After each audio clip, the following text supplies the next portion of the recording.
Me hace falta otro viaje a París.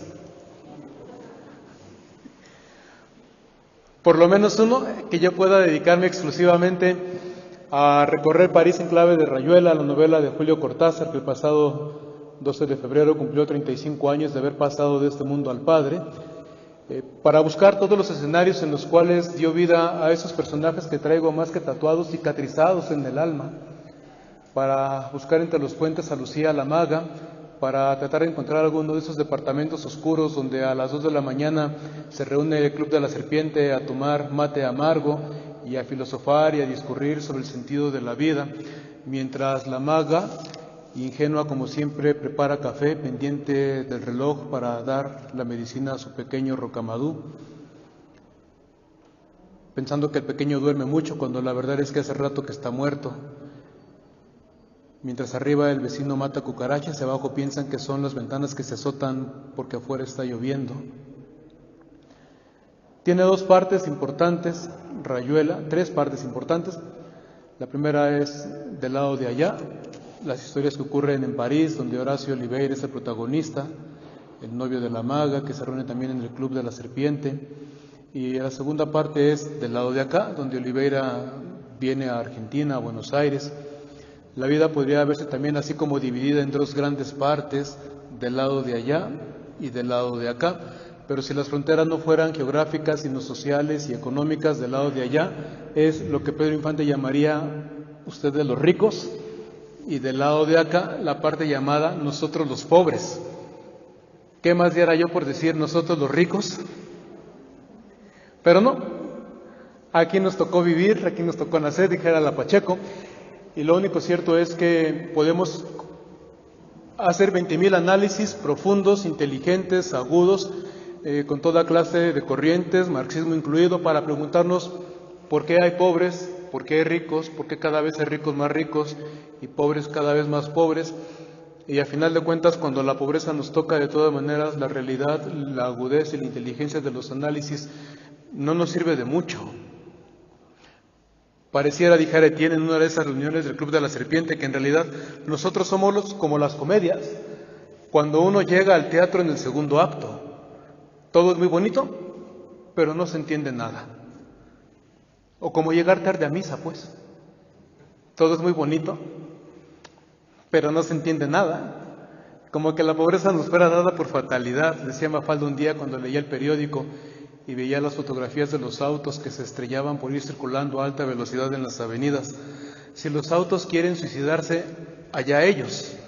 Lo que no entiendo es esa manía que tienen de hacerlo cuando llevan gente adentro. Jesús tampoco nos explica por qué hay pobres ni por qué hay ricos.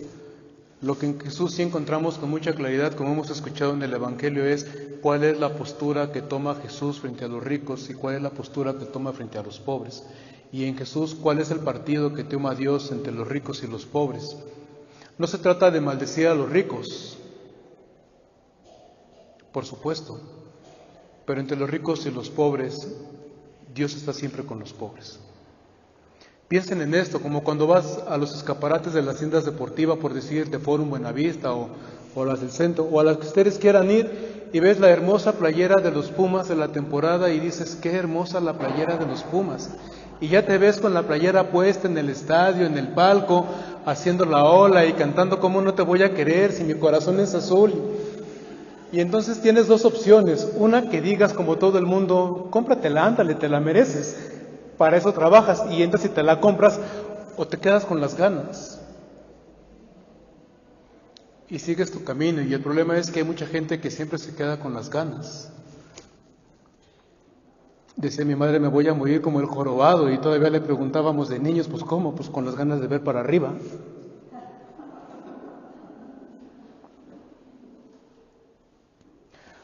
Muchas veces cuando vienen a platicar conmigo, me cuentan sus historias, recurro a una muletilla, ni modo, es la verdad, hay que reconocerlo, triste. Siempre digo me imagino. Y cuando digo me imagino, la verdad es lo que quiero decir es que sinceramente hago el esfuerzo de ponerme en los zapatos, en la piel de cada una de las personas que me platican para tratar de entender lo que sienten, lo que viven, lo que piensan. Pero Es que sinceramente, por ejemplo, yo no tengo en el cuerpo nada que me sirva para decirle a una persona que sé lo que se siente tener un dolor de cáncer. No lo puedo imaginar. Por más que hago el esfuerzo, no puedo imaginar lo que se siente dormirse, acostarse, levantarse, si es que se puede uno dormir, pero acostarse y levantarse sabiendo que el hijo que se fue a la escuela o la hija que salió de casa no ha regresado y pasaron los días, las semanas y nunca volvió. Por más que haga el intento, caminar en las calles de la colonia Roma y saber aquí estuvo el edificio, aquí perdieron la vida papás, mamás, hijos, hermanos, tratar de entender lo que se siente en sus casas, lo que sintieron ellos, hago mucho el esfuerzo, pero no logro imaginarlo totalmente. Sí sé, por ejemplo, lo que significa irse a dormir y saber que no tienes el dinero suficiente que te hace falta. Y entonces tengo que aprender a jerarquizar mis prioridades de gasto para luego reprocharme que hay gente que se va a dormir y nada más tiene como única prioridad sobrevivir.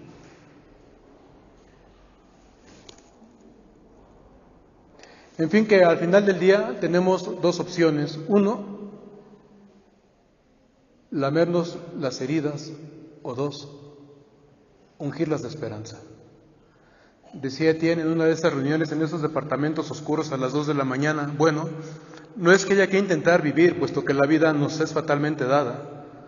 Hace mucho rato que la gente sospecha que la vida y los seres vivientes son dos cosas aparte. La vida se vive a sí misma, nos guste o no. Y probablemente de todos nuestros sentimientos, el único que no es verdaderamente nuestro es la esperanza. La esperanza le pertenece a la vida.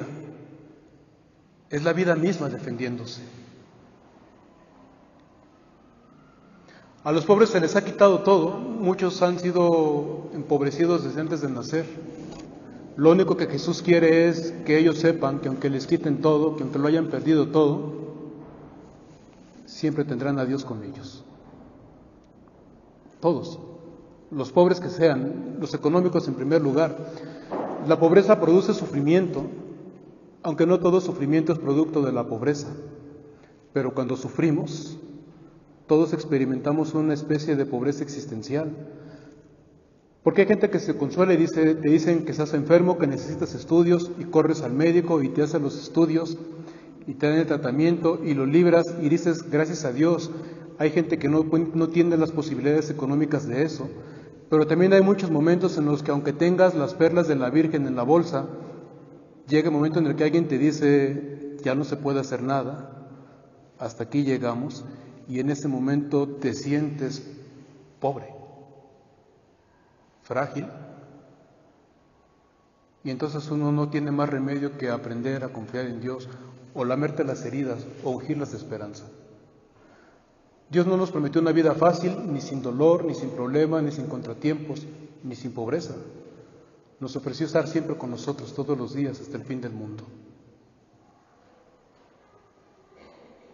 Dios no nos protege del sufrimiento, dice Hans King, este gran teólogo suizo, pero Dios siempre nos protege en medio del sufrimiento, porque Dios siempre está con nosotros. Te limpias los zapatos, Baba Shalit, le dijo el pequeño Dana al anciano. Dana y su hermano Sanda protagonizan la película Becas, una película sueca me parece, sobre dos pequeños huérfanos iraquíes del Kurdistán en los años 90 de Saddam Hussein. Se dedican a bolear zapatos.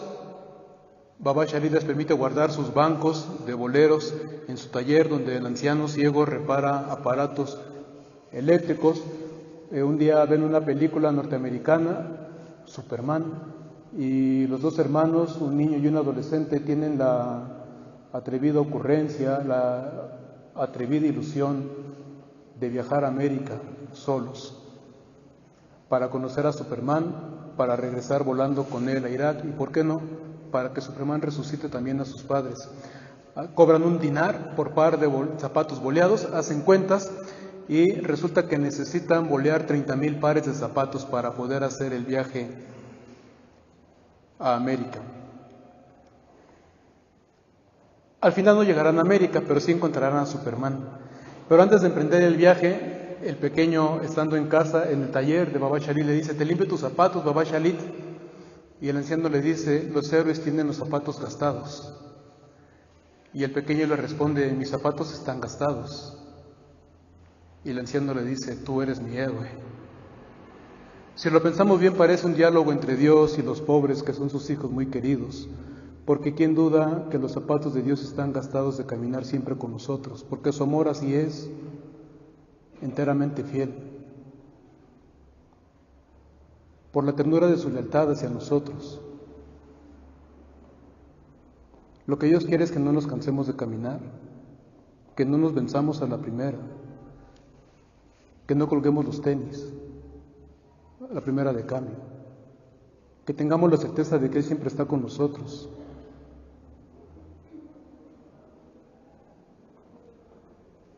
Y por supuesto que viendo a los que confían en Él, viendo a los que tienen sus zapatos cansados, los zapatos y el corazón gastados de confiar y de luchar y de esperar, Dios les dice: ustedes son mis héroes. Algunos dirán que es un consuelo falso, que una proyección psicológica, mucha ingenuidad,